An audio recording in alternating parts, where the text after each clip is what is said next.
Nako, nako, nako. Huwag kayong kagaya sa iba dyan na walang ibang inatupag kundi paggagala. Kaya kita mo nangyayari. Napapabayaan yung sarili.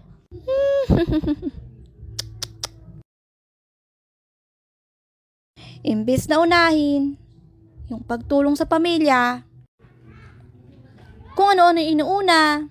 Nako, tama ka dyan, Sisa. Nako, ewan ko ba sa mga kabataan yan? Nako, buhay nga naman. Kaya madami ngayon, mga kabataan, na maaga nakapag-asawa. Dahil imbis na pag-aaral unahin at atupagin, nako, kung ano-ano inuuna.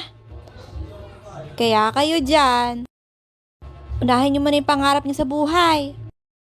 Para di kayo nagiging pahirap sa pamilya nyo. Ewan ko ba sa mga kabataan ngayon? Baka naman kasi maaga siyang pinapagtrabaho ng pamilya niya. Kaya maagang nahihirapan sa buhay. Di rin natin masisisi.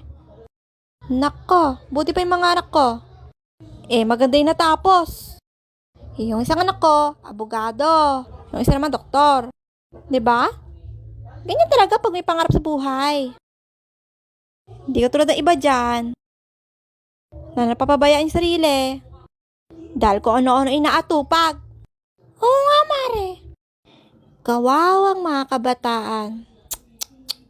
Nako. Teka nga lang. Grabe ka naman maka-judge. Parang kilalang kilala mo ko. Ay nako.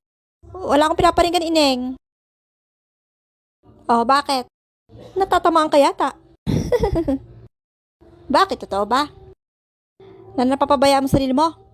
Dahil ko ano na inaatupag mo. Oh, sino yung kasama mo? Lo, patadamay ako. Problema na ito. Ha? Alam ba yan ng mga magulang mo? Alam ba nila yung ginagawa mo na yan? Kung ano-ano kalokohan ginagawa nyo. Mga kabataan nga naman.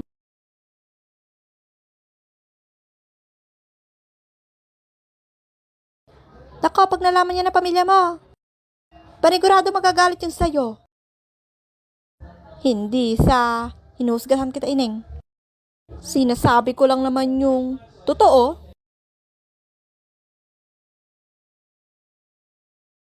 Tsaka, ano yung sinasabi ng bababaya at kay sarili ko? Hello, makeup lang to. Tsaka isa pa gumagawa lang kami ng project para sa school namin. Ayun yung cameraman ko, oh.